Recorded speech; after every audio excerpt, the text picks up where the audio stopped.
2025 IPL ഓപ്ഷനിൽ Kolkata night Riders എങ്ങനെ perform ചെയ്തു എന്ന് എന്നോട് ചോദിക്കുകയാണെങ്കിൽ 23 കോടി രൂപ കൊടുത്തിട്ട് വെങ്കടേഷ് അയ്യരെ നിലനിർത്തിയത് ഒരു മോശം തീരുമാനമായിട്ടാണ് എനിക്ക് തോന്നിയിട്ടുള്ളത്. കാരണം ഇമ്പാക്ട് സബ് നിലനിൽക്കുന്ന ഈ ഒരു കാലഘട്ടത്തിൽ നിങ്ങൾ ഒരു പ്ലെയറിന് 23 കോടി രൂപ കൊടുക്കുക എന്നുള്ളത് ഒരു മോശം തീരുമാനം തന്നെയാണ്. കാരണം അദ്ദേഹം ഒരു ജെനുവിൻ ഓൾറൗണ്ടർ അല്ല. അത് ഒന്നാമത്തെ കാര്യം. രണ്ടാമത് കൊൽക്കത്ത അദ്ദേഹത്തെ കൊണ്ട് ബോളും ചെയ്യിപ്പിക്കാറില്ല. അപ്പൊ അത്ര ഒരു സാഹചര്യത്തിൽ വെറും ടോപ്പ് ഓഫ് ദി ഓർഡറിൽ ബാറ്റ് ചെയ്യുന്നതിന് മാത്രമായിട്ട് 23 കോടി രൂപ കൊടുക്കുന്നത് ഒരു മോശം തീരുമാനമായിപ്പോയി. ഇനി അദ്ദേഹം ക്യാപ്റ്റൻസി മെറ്റീരിയൽ ആണോ എന്ന് ചോദിച്ചു കഴിഞ്ഞാൽ ഒരിക്കലും ഒരു പ്രൂവൻ ക്യാപ്റ്റൻസി മെറ്റീരിയൽ ആയിട്ട് കൊൽക്കത്ത മാനേജ്മെന്റ് പോലും അവരെ കാണുന്നില്ല എന്നതും ഒരു സത്യം തന്നെയാണ്. പിന്നെ എന്തിനാണ് വെങ്കടേഷ് അയ്യറിനെ പോലത്തെ ഒരു പ്ലെയറിന് 23 കോടി രൂപ കൊടുത്തത് എന്നുള്ളത് എനിക്ക് എത്ര ചിന്തിച്ചിട്ടും മനസ്സിലാവുന്നില്ല. പിന്നെ അതേപോലെ തന്നെ വെങ്കടേഷ് അയ്യറിന് 23 കോടി രൂപ കൊടുത്തിട്ട് നിലനിർത്താൻ കൊൽക്കത്ത നൈറ്റ് റൈഡേഴ്സിന് താല്പര്യം ഉണ്ടെങ്കിൽ എന്തുകൊണ്ട് 18 കോടി രൂപക്ക് അദ്ദേഹത്തെ നിലനിർത്തിയില്ല? 18 കോടി രൂപക്ക് അദ്ദേഹത്തെ നിലനിർത്തിയിട്ട് ആന്ധ്ര റസലിനെ ഓപ്ഷനിൽ എടുത്താൽ മതിയായിരുന്നല്ലോ. അത്ര ഒരു മൂവിന് എന്തുകൊണ്ട് കൊൽക്കത്ത മാനേജ്മെന്റ് തയ്യാറായില്ല എന്നുള്ളത് എന്നെ സംബന്ധിച്ച്. നിങ്ങൾ 79 കോടി രൂപക്ക് 6 റിട്ടൻഷനും നടത്തി അതിനു പുറമെ ഒരു പ്ലെയറിന് 23 കോടി രൂപ കൊടുക്കുക എന്ന് പറഞ്ഞു കഴിഞ്ഞാൽ അത് നിങ്ങളെ സംബന്ധിച്ചിടത്തോളം ഓപ്ഷനിൽ നല്ലോണം പെർഫോം ചെയ്യാനുള്ള ഒരു ചാൻസ് ആണ് ഇല്ലാതെ ആക്കുന്നത്. അത് തന്നെയാണ് കൊൽക്കത്ത നൈറ്റ് റൈഡേഴ്സിന്റെ ഭാഗത്തുനിന്ന് സംഭവിച്ചിട്ടുള്ളത്. നല്ലൊരു ടീമിനെ സെറ്റ് ചെയ്യാൻ വേണ്ടിയിട്ട് അവർക്ക് സാധിച്ചിട്ടില്ല. കാരണം 79 കോടി രൂപ കൊടുത്ത് 6 റിട്ടൻഷനും നടത്തിയതിനു ശേഷം 23 കോടി രൂപ കൂടി ഒരു പ്ലെയറിന് കൊടുത്തതോടുകൂടി അവരുടെ പേഴ്സിൽ പൈസ ഇല്ലാതായി. കൊൽക്കത്ത നൈറ്റ് റൈഡേഴ്സിന്റെ സ്ക്വാഡ് നോക്കുന്ന സമയത്ത് ഒരു ക്യാപ്റ്റനെ പോലും എനിക്ക് കാണാൻ വേണ്ടിയിട്ട് സാധിക്കുന്നില്ല. അജിൻക്യ രഹാനെയാണ് എന്റെ മനസ്സിൽ വരുന്ന ഒരേ ഒരു ഓപ്ഷൻ. പക്ഷെ IPL ലെവലിൽ അത്രത്തോളം ഒരു പ്രൂവൻ ആയിട്ടുള്ള ഒരു ക്യാപ്റ്റനാണ് രഹാനെ എന്നുള്ള കാര്യം എനിക്ക് അറിയില്ല. അതുകൊണ്ട് തന്നെ രഹാനയ്ക്ക് ക്യാപ്റ്റൻസി കൊടുക്കുമോ എന്നുള്ള കാര്യം എനിക്ക് അറിയില്ല. അപ്പം 23 കോടി രൂപ കൊടുക്കുന്ന സമയത്ത് ഒരു ക്യാപ്റ്റൻസി മെറ്റീരിയൽ ആയിട്ടുള്ള ഒരു താരത്തെ കൂടി ടീമിൽ എത്തിച്ചിരുന്നെങ്കിൽ കുറച്ചുകൂടി നന്നായെന്ന് എനിക്ക് തോന്നിയിട്ടുണ്ട്. എന്നിരുന്നാലും കൊൽക്കത്തയുടെ ടീമില് ഒരുപാട് ഡൊമസ്റ്റിക് ടാലന്റ് ഉണ്ട്. നിലവിൽ കളിക്കുന്ന ടീമിലായിക്കോട്ടെ അല്ലെങ്കിൽ അവരുടെ സ്ക്വാഡിലായിക്കോട്ടെ ഒരുപാട് ഡൊമസ്റ്റിക് ടാലന്റ് ഉണ്ട്. ആ ഡൊമസ്റ്റിക് ടാലന്റിനെ കുറഞ്ഞ വിലക്ക് കിട്ടിയതോടുകൂടി കൊൽക്കത്ത വളരെ ഡീസന്റ് ആയിട്ടുള്ള ഒരു സ്ക്വാഡ് സെറ്റ് ചെയ്ത് എടുത്തിട്ടുണ്ട്. കൊൽക്കത്ത നൈറ്റ് റൈഡേഴ്സിന്റെ ഒരു ഫസ്റ്റ് 11 പറഞ്ഞതിന് ശേഷം നമുക്ക് അനാലിസിസിലേക്ക് കടക്കാം. കൊൽക്കത്ത നൈറ്റ് റൈഡേഴ്സിന്റെ 11 നോക്കുമ്പോൾ ഒരു സ്ട്രോങ് ആയിട്ടുള്ള ഒരു ഫസ്റ്റ് 11 എന്ന് പറഞ്ഞു കഴിഞ്ഞാല് ഡിക്കോക്കിന്റെ കൂടെ ഞാൻ നരേനെ ഓപ്പൺ ചെയ്യിപ്പിച്ചിട്ട് അങ്കുശ് രഘുവംശിയെ 3-മതും 4-മത് വെങ്കടേഷ് അയ്യരെയും 5-മത് റിങ്കു സിംഗിനെയും 6-ാം നമ്പറിൽ ഞാൻ കളിപ്പിക്കുക റോമൻ പവലിനെയും 7-ാം നമ്പറിൽ ഞാൻ കളിപ്പിക്കുക ആന്ധ്ര റസലിനെയും 8-ാം നമ്പറിൽ ഞാൻ രമൺദീപ് സിംഗിനെയും 9-ാം നമ്പറിൽ ഹർഷിത് റാനെയും 10-ാം നമ്പറിൽ വരുൺ ചക്രവർത്തിയെയും 11-ാം നമ്പറിൽ ഞാൻ കളിപ്പിക്കുന്നത് വൈഭർ വറോറ എന്ന് പറയുന്ന ഒരു ഫാസ്റ്റ് ബോളറിനെയാണ്. ഇനി ഈ ഫസ്റ്റ് 11 നമ്മൾ വളരെ വിശദമായിട്ട് അനാലിസിസ് ചെയ്യുന്ന സമയത്ത് നമുക്ക് മനസ്സിലാകുന്ന ഒരു കാര്യമാണ് സുനിൽ നരയൻ കഴിഞ്ഞ തവണത്തെ MVP ആയിരുന്നു. മോസ്റ്റ് വാല്യുബിൾ പ്ലെയർ ആയിരുന്നു IPL-ന്റെ. പക്ഷെ ഇത്തവണ അദ്ദേഹത്തിന്റെ ഭാഗത്ത് നിന്ന് ആ ഒരു പെർഫോമൻസ് ഉണ്ടാവും ഞാൻ പ്രതീക്ഷിക്കുന്നില്ല. കാരണം ടീംസ് ബെറ്റർ പ്രിപ്പയർഡ് ആയിട്ടാണ് വരിക. പിന്നെ അദ്ദേഹം T10 ലീഗൊക്കെ കളിക്കുന്നുണ്ട് ദുബായിലും അബുദാബിയിലും ഒക്കെ ആയിട്ട്. അതിലൊന്നും അത്ര മികച്ച ഫോമിലല്ല അദ്ദേഹത്തെ കാണാൻ വേണ്ടിയിട്ട് പറ്റിയിട്ടുള്ളത്. ഈവൻ കരീബിയൻ പ്രീമിയർ ലീഗിലും അത്ര മികച്ച ഫോമിലായിരുന്നില്ല ബാറ്റ് കൊണ്ട്. അതുകൊണ്ട് തന്നെ ഗൗതം ഗംഭീർ ഇല്ലാത്ത സാഹചര്യത്തിൽ നരയൻ ഓപ്പൺ ചെയ്യുമെന്നുള്ള കാര്യം കണ്ടറിയണം. അപ്പൊ നരയൻ ഇത്തവണ ഓപ്പൺ ചെയ്യുന്ന സമയത്ത് ടീമുകൾ ബെറ്റർ പ്രിപ്പയർഡ് ആയിരിക്കും. അപ്പം നരയന് ആ സെയിം കൈൻഡ് ഓഫ് ഇമ്പാക്ട് ഉണ്ടാവും എന്നുള്ള കാര്യത്തിൽ എനിക്ക് ഡൗട്ട് ഉണ്ട്. രണ്ടാമതായി വരുന്ന ഡിക്കോക്കിനെ നോക്കുവാണെങ്കിൽ തീർച്ചയായിട്ടും ഒരു 350-400 റൺസ് സീസൺ ഒരു ഡീസന്റ് സ്ട്രൈക്ക് റേറ്റിൽ തരുന്ന ഒരു പ്ലെയർ ആണ്. അംഷിത് രഘുവംശി അത് അണ്ടർ 19-ലൊക്കെ ഇന്ത്യയോട് കൂടി ഇരുന്ന പ്ലെയർ ആണ്. കഴിഞ്ഞ തവണ നന്നായിട്ട് കളിച്ചിട്ടുണ്ട്. ഒരു ഒറ്റ ഗിയറിൽ ഒരു പ്ലെയർ ആണ്. വന്നത് മുതലേ അടിക്കാൻ വേണ്ടിയിട്ട്.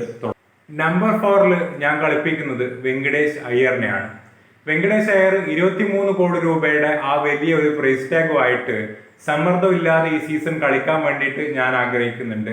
നോർമലി ഒരുപാട് പൈസ കിട്ടുന്ന സമയത്ത് അതിന്റെ പെർഫോം ചെയ്യാനുള്ള ഒരു സമ്മർദ്ദം കൊണ്ട് പല വലിയ പ്ലേയേഴ്സും പെർഫോം ചെയ്യാത്ത ഒരവസ്ഥ ഞാൻ കണ്ടിട്ടുണ്ട്. അത് വെങ്കടേഷ് അയ്യറിന് വരാതിരിക്കട്ടെ.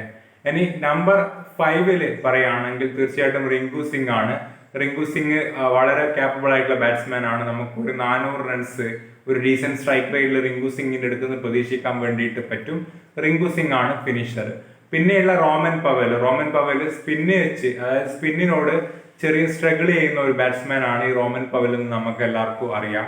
അപ്പൊ ഓപ്പോസിഷൻ ടീം അത് വെച്ചിട്ട് അദ്ദേഹത്തെ കൊടുക്കാൻ വേണ്ടിയിട്ട് ശ്രമിക്കും.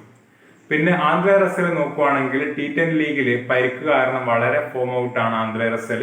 അദ്ദേഹം പരിക്കൊക്കെ മാറിയിട്ട് തിരിച്ചു വരട്ടെ നമുക്ക് പ്രതീക്ഷിക്കാം. കാരണം T20 ലീഗിലൊക്കെ മര്യാദ കളിച്ചിട്ടില്ല, കാരണം പരിക്ക് കാരണം പുറത്തേക്കാണ് പോയിട്ടുള്ളത്. പക്ഷെ കൊൽക്കത്തയുടെ ടീമിൽ കളിക്കുമ്പോൾ റസലിന് പ്രത്യേക ഒരു വീര്യം കൂടും. ആ രീതിയിൽ തന്നെ ഇത്തവണ കളിക്കട്ടെ നമുക്ക്. പിന്നെയുള്ളത് രമൺദീപ് സിംഗ് ആണ്. രമൺദീപ് സിംഗ് ആ ഫിനിഷിംഗ് ടച്ച് കൊടുക്കാൻ വേണ്ടിയിട്ട് നല്ല ഒരു പ്ലെയർ ആണ് രമൺദീപ് സിംഗ് എന്ന് നമുക്ക് എല്ലാവർക്കും അറിയാം. പക്ഷെ അദ്ദേഹം ബോൾ ചെയ്യുകയാണെങ്കിൽ 4 ഓവറിൽ 50 റൺസ് കൺഫേം ആണ്. അതുകൊണ്ട് അദ്ദേഹത്തെ അധികം ബോൾ ചെയ്യിപ്പിക്കാൻ വേണ്ടിയിട്ട് പറ്റില്ല. പിന്നെ ഉള്ളത് ഹർഷിത് റാണ, വൈഭവ് ബറോറ എന്ന് പറയുന്ന 2 ഫാസ്റ്റ് ബോളേഴ്സ് ആണ്. 2 ഫാസ്റ്റ് ബോളേഴ്സ് എക്സ്പെൻസീവ് ആയിട്ട് പോകാനുള്ള സാധ്യതയുണ്ട്. പിന്നെ റസലിന്റെ ഫിറ്റ്നസ് അത്ര മികച്ചതല്ലാത്തത് കൊണ്ട് എത്ര ഫിറ്റായിട്ട് റസൽ ബോൾ ചെയ്യുന്നുള്ള കാര്യത്തിലും ചെറിയ ഡൗട്ട് ഉണ്ട്. പിന്നെ Sunil Narayan, Varun Chakravarthy top quality spinners ആണ്. വരുൺ ചക്രവർത്തിന്റെയും സുനിൽ നാരായണന്റെയും പെർഫോമൻസ് KKRന്റെ മൊത്തം ബൗളിങ്ങിനെ ഒരുപാട് ബാധിക്കുന്ന ഒരു കാര്യമാണ്. വരുൺ ചക്രവർത്തി ആയിരിക്കും ഈ ടൂർണമെന്റിലെ ഏറ്റവും കൂടുതൽ വിക്കറ്റ് എടുക്കുന്ന സ്പിന്നർ എന്നാണ് എന്റെ ഒരു പ്രതീക്ഷ. കാരണം അത്ര മികച്ച രീതിയിലാണ് വരുൺ ചക്രവർത്തി പന്തെറിയുന്നത്. വരുൺ ചക്രവർത്തിന്റെ വേരിയേഷൻസ് ബാറ്റർമാർ കൃത്യമായിട്ട് പിക്ക് ചെയ്യുന്നില്ല എന്ന് തന്നെ നമുക്ക് പറയേണ്ടി വരും. പിന്നെ അതേപോലെ തന്നെ സുനിൽ നാരായൺ എന്താണെന്ന് വെച്ച് കഴിഞ്ഞാല് കരീബിയൻ പ്രീമിയർ ലീഗിൽ നന്നായിട്ട് പെർഫോം ചെയ്യുന്നില്ല അദ്ദേഹം തീർച്ചയായിട്ടും അദ്ദേഹത്തിന്റെ ഗൂഗിളി അല്ലെങ്കിൽ ആ മിസ്റ്ററി എലമെന്റ് കുറച്ചൊന്ന് കുറഞ്ഞതുപോലെ എനിക്ക് തോന്നിയിട്ടുണ്ട്. പക്ഷെ KKRന് കളിക്കുമ്പോൾ അദ്ദേഹം മികച്ച രീതിയിൽ കളിക്കുന്നതാണ് എനിക്ക് തോന്നുന്നത്. വരുൺ ചക്രവർത്തി, സുനിൽ നാരായൺ ഉണ്ടെങ്കിൽ പോലും ബാക്കി ബൗളേഴ്സ് കൃത്യമായിട്ട് പെർഫോം ചെയ്യാത്ത ഒരവസ്ഥ ഉണ്ട് എന്ന് തന്നെ നമുക്ക് പറയേണ്ടി വരും. ആന്ദ്രെ റസലിന്റെ ബോളിങ്ങിനെ കുറിച്ച് കുറച്ച് കാര്യം പറയാം. T10 ലീഗിലൊക്കെ ആന്ദ്രെ റസലിന് നല്ല അടി കിട്ടുന്നുണ്ട്. 2 ഓവറിൽ 33, 39 ഒക്കെ ആയിരുന്നു റസലിന്റെ ഒരു ബോളിംഗ് എന്ന് നമുക്ക് പറയാൻ വേണ്ടി പറ്റും. അപ്പോൾ അതുകൊണ്ട് തന്നെ കൊൽക്കത്തക്ക് ഒരു ഇപ്രാവശ്യം നല്ല ബോളിംഗ് യൂണിറ്റ് ഇല്ല എന്ന് തന്നെ നമുക്ക് പറയേണ്ടി വരും.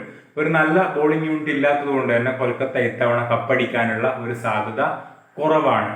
ടോപ്പ് 4 എത്താനുള്ള സാധ്യതയും വളരെ കുറവാണ് തന്നെ. കൊൽക്കത്തക്ക് ബാറ്റിംഗ് പവർ തീർച്ചയായിട്ടും ഉണ്ട്.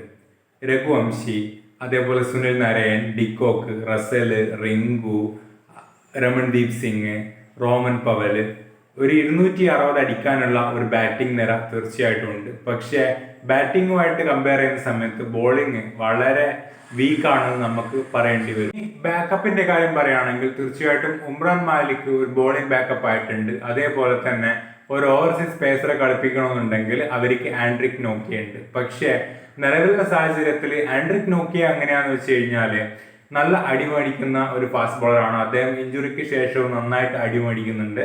4 ഓവറിൽ 45, 50 റൺസ്, അത് 50 റൺസൊക്കെ കൊടുക്കാൻ സാധ്യതയുള്ള ഒരു ഫാസ്റ്റ് ബോളറാണ്. പിന്നെ കൊൽക്കത്ത പോലത്തെ ഒരു ചെറിയ ഗ്രൗണ്ടിൽ ആൻഡ്രിക് നോക്കിയ കളിക്കാനുള്ള സാധ്യതയും വളരെ കുറവാണ്. കാരണം അദ്ദേഹത്തിന്റെ ഒരു എക്സ്ട്രാ പേസ് ഉണ്ടല്ലോ, അത് ഓപ്പോസിറ്റ് ബാറ്റ്സ്മാൻമാർ മുതലെടുക്കാനുള്ള സാധ്യതയും ഉണ്ട്.